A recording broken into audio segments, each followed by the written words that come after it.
Hey, Lightning, have you heard? No! 000! No, well, let me think about it. No, I haven't. The Truck Show. We're gonna show you what we know.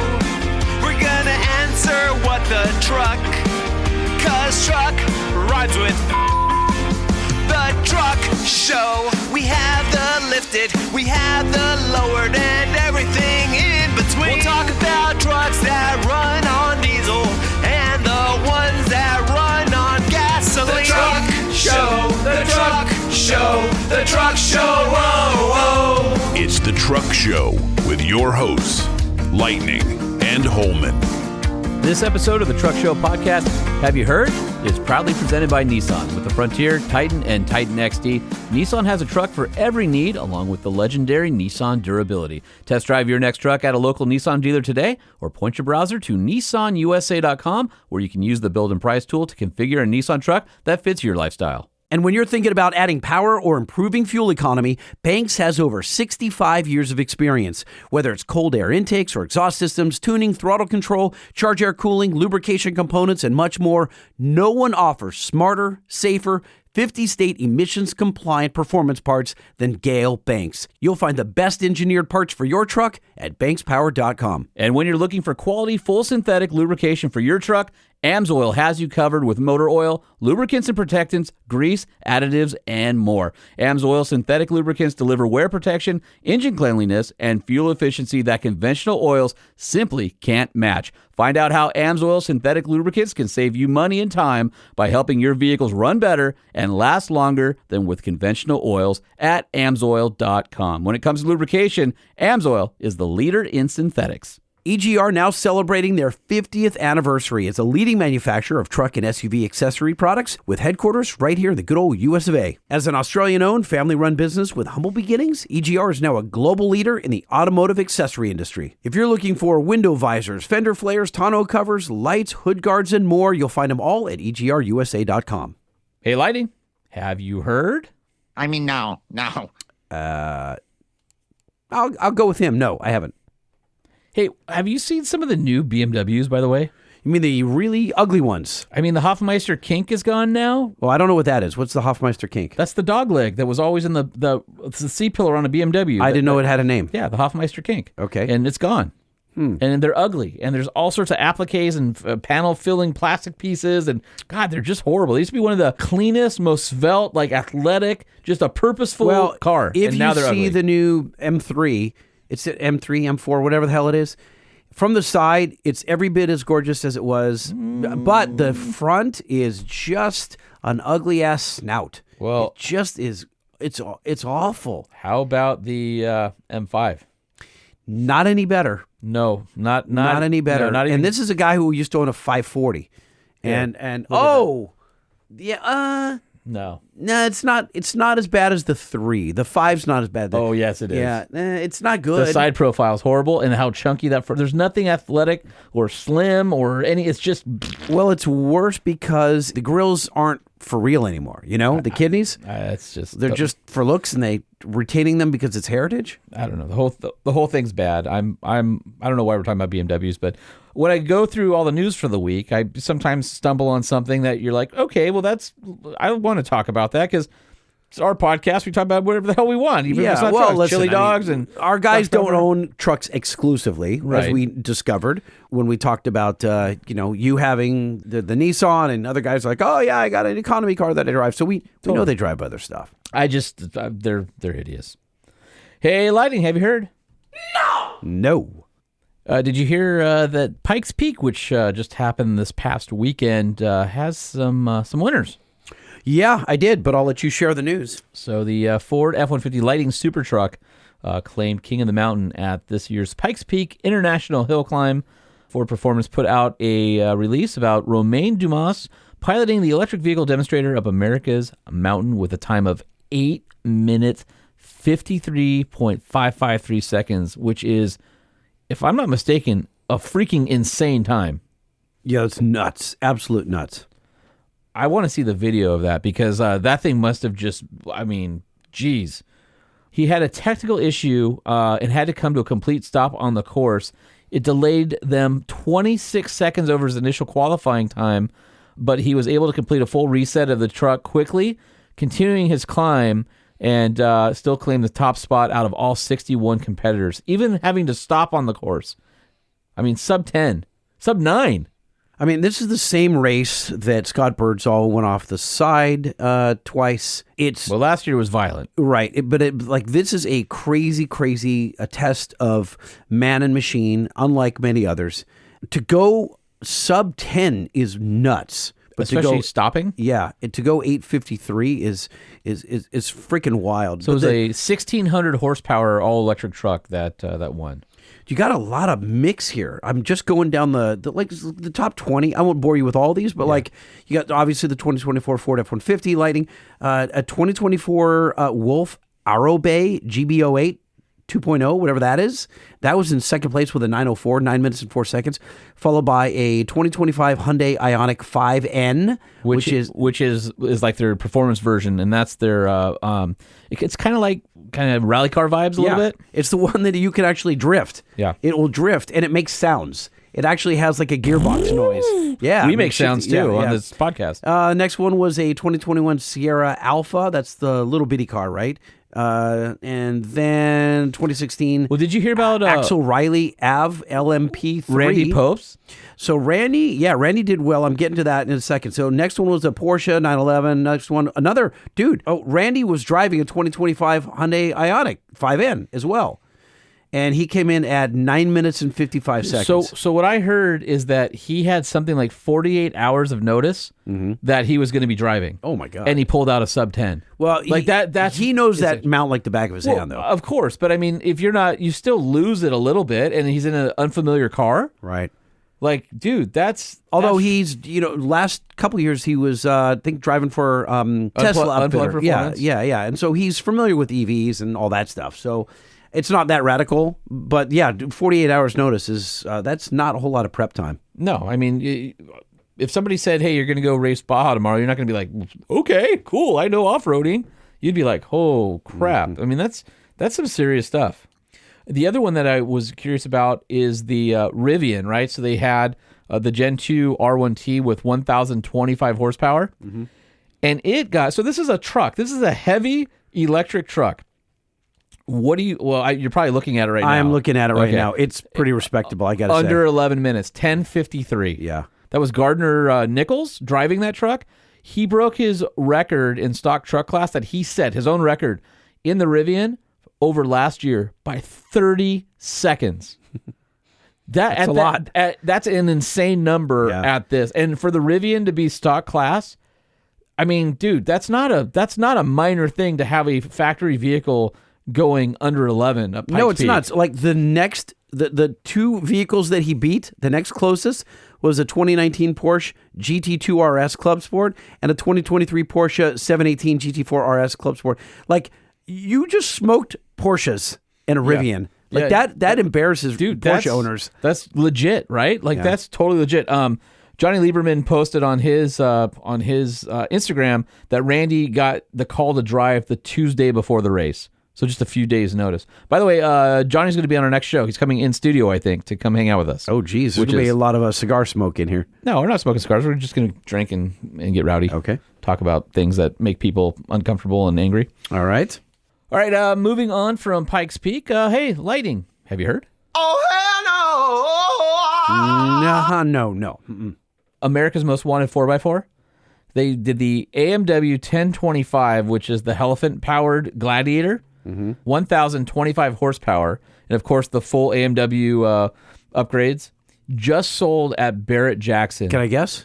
Be my guest. 210. No.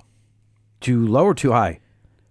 This had a supercharged 6.2-liter Hemi Elephant C170 V8 engine, same one found in the SRT Demon 170. 945 pound-feet of torque, and of course it can run on E85. Okay, I'm going to come down. I feel like I was way too high. So I'm going to say 135. Keeping in mind, I think less than 100 of those engines have been made. Yeah. I'm sticking with 135. So this thing comes with 488 gearing. It comes with the upgraded axles. Comes with 1350 CV long travel front driveline with cold forged universal joints on it. I mean, No breaky. You get the 1410 CV long travel rear drive line with cold forged universal joints, and it's got a Dana 80 in the rear. Holy mackerel! So the braking system, obviously massive upgrade. Oh, by the way, I'm heading up to Willwood to get my brakes soon. Oh, finally, really? Yeah. So we're working on details right now. Okay, so those are the Aero DMs. Or are you going full? Well, no, you have to. No, I have to because I got to fit inside a 17-inch wheel. Yeah. So it'll be cool. So I'll have some Willwood content coming up. Okay. Anyway, You're going to go see our friend Mikey Hamrick? I'm going to see Mike and Brian Cox and the whole crew up there. Nice. And Mr. Steve Cornelius. I will see, I'm guessing I'll see all of them. So anyway, this was based on a 2024 Jeep Gladiator, so it has the full new interior with the screen and all that kind of stuff. What did you say? Well, I said 135, but now you're making me feel like that's too low. At first I said 200 or whatever. Then I came down to 135, but I'm sticking with the 135. $330,000. No! Stop that. $330,000. You're a lying sack of shit. No. Dude, $330,000. No. Yes. No. Whoa! Yes. That's not right. No, I mean, that's amazing. That's ridiculous. I mean, these things are masterpieces in person, dude. I mean, that's... Oh, no. Although it's kind of so bad that it's good in a way. I mean, I can't afford it. All right, well, moving on to other auction things. Lightning, have you heard?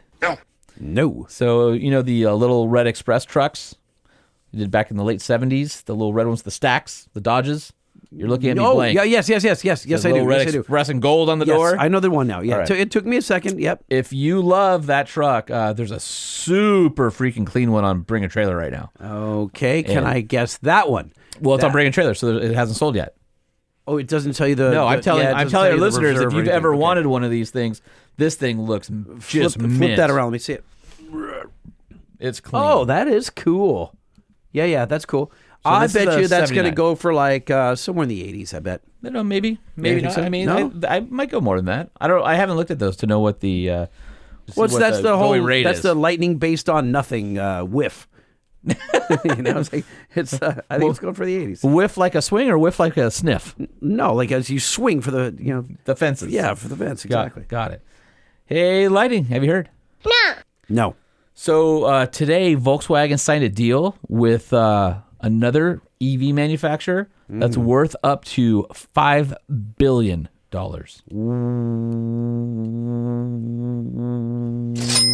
Why? Can you guess who?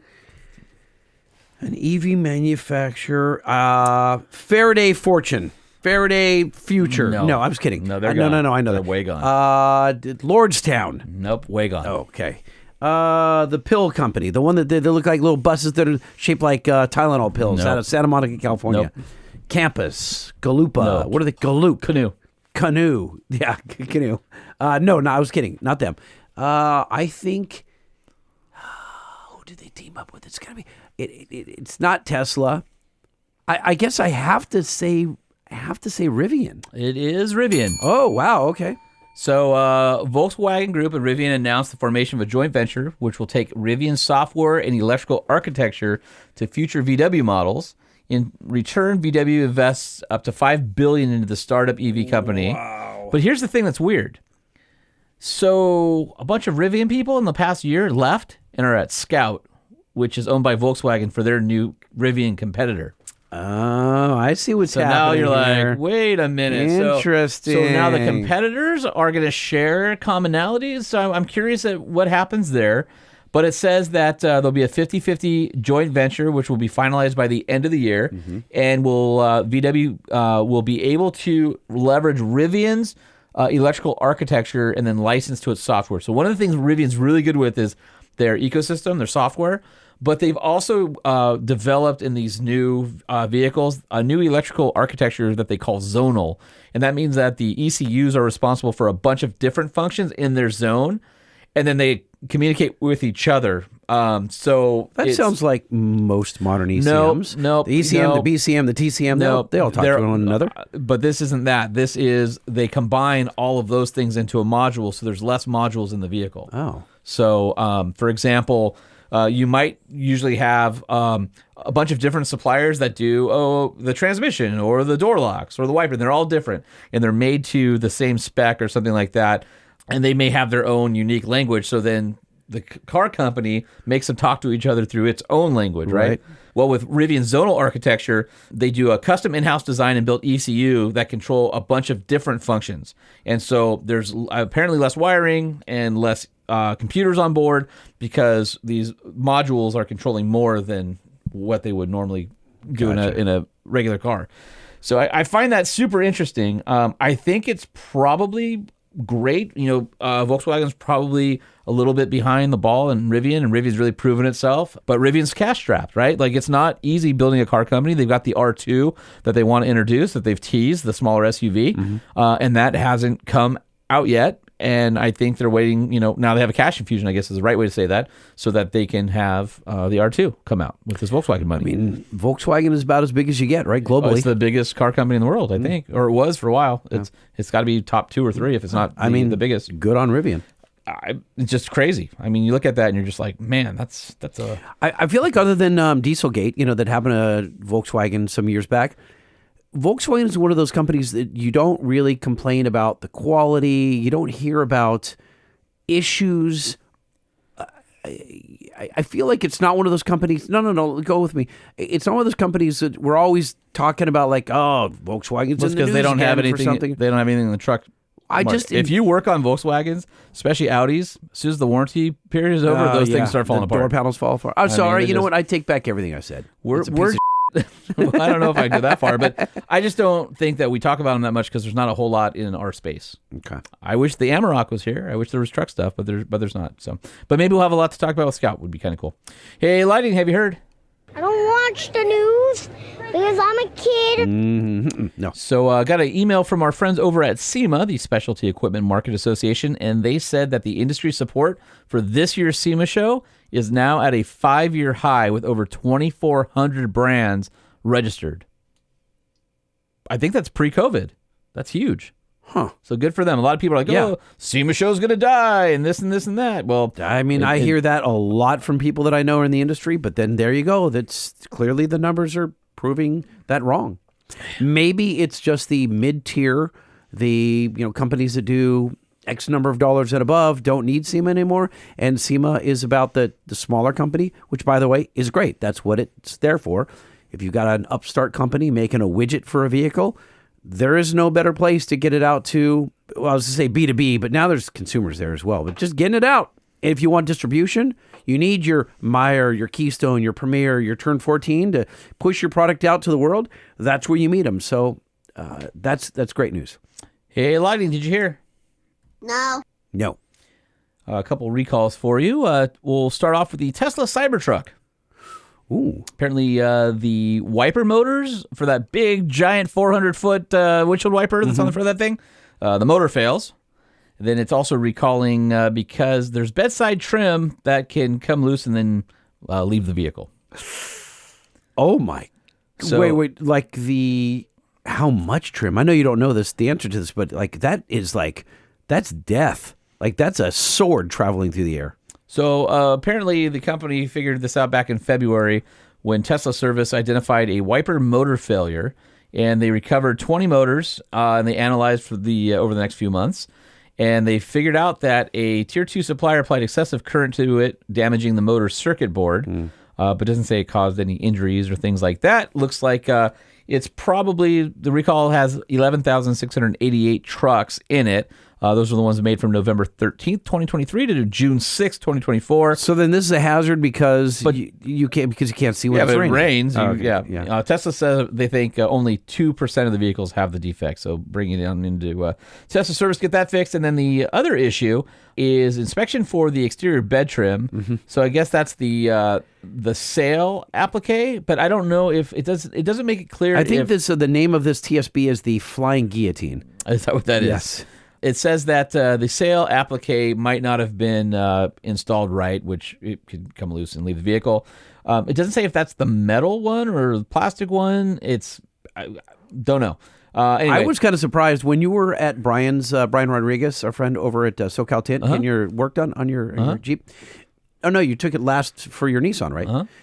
Where did he have any Cybertrucks there? None. Because when I was there was 2 Cybertrucks. He's been doing a ton of Cybertrucks. Well, on your way to the freeway, did you say Tesla just opened up a facility right up the street from my house? No, I didn't see And that. if you go by, it's the Tesla Collision Center. And it's filled with all sorts of Bastion Cybertrucks and Model 3s and things like that. Interesting. It's got a wrought iron fence, and as you drive by, you can look into it and see things. No, I always see the one out the 210 freeway out that way. There's a bunch of bashed up Teslas out there. But anyway, I bring this up because he pulls the panels off to wrap, he's doing all these crazy colors and stuff like that. And I was stunned how easily all those panels just pull right off. Yep. They're like skins. Yeah. Like an exoskeleton. But that's how most vehicles are, except for they don't snap on. Usually there's bolts and stuff. But these ones snap on. Yeah, but what I'm saying is their attachment method may be more novel, but the construction of the vehicle has an internal skeleton. It's called a body in white, and then the styling body panels bolt to the body in white. I get that, but he was literally just walking me around and going, punk, punk, punk, pulling this stuff off. I was like, those just pop off? That's weird. So one more recall. If you own a 2014 Ford F-150, well, there's a problematic sensor.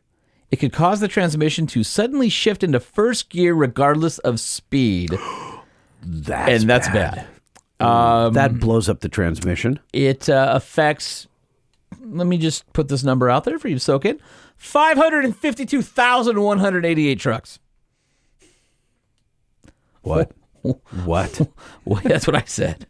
It's the powertrain control module, which can lose a signal with the transmission output shaft speed sensor, and then that could cause it to abruptly downshift. And it doesn't say why, God. but they'll update the PCM with new software to the dealer. Yeah, so if you are thinking this maybe happened before, you may remember Ford issued a similar recall all the way back in 2019, but it was at the 2013 F-150s and some Expeditions and Navigators. That recall only covered 107,857 vehicles. What's worse in your estimation? And by the way, this is all in the 6R80 6-speed automatic. Okay. What's worse in your estimation? The Toyota Prius unintended acceleration issue, where your vehicle could just lurch forward, or you're going 80 and it shifts into first gear? What's worse? 80 and shifts into first gear by far. The unintended acceleration issue, I still am suspect of that. If you remember, that caused 2 things to happen in the automotive industry. One is all floor mats are attached to the carpet now, so they can't slide up and get over the accelerator pedal. Yep. The other thing that manufacturers no longer allow you, except for the few with certain conditions like the wheel straight at a stop, brakes on for a burnout mode or something, don't allow you to have the brake and gas engaged at the same time. The difference is if your truck downshifts at 80 into first gear, that's bad. If you have some sort of unintended acceleration, put it in neutral, turn the car off. Just end it and stand on the brake. And well, if your brakes aren't working, whatever. It doesn't, just turn it off or put it in neutral where it doesn't have motive power anymore. But a lot of people freak out and they don't know what to do and they just steer, and then there's things get compounded while they're have tunnel vision of trying to get out of this. And I still that unintended acceleration happened to was an off-duty CHP officer down in San Diego, I believe, with the Prius deal.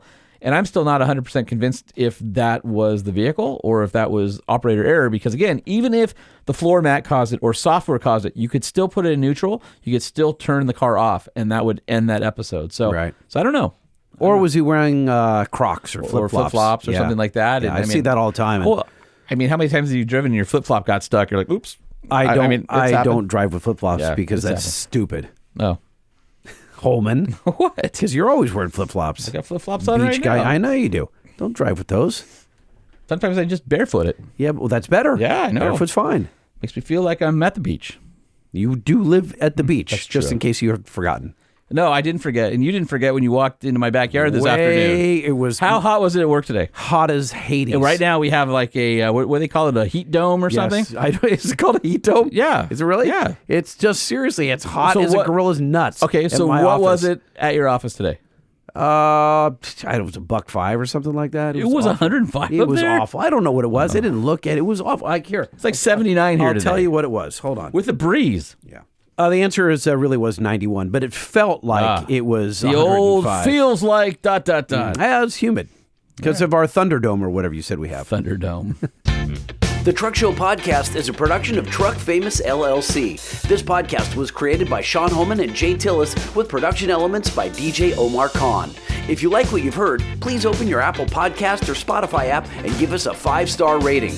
And if you're a fan, there's no better way to show your support than by patronizing our sponsors.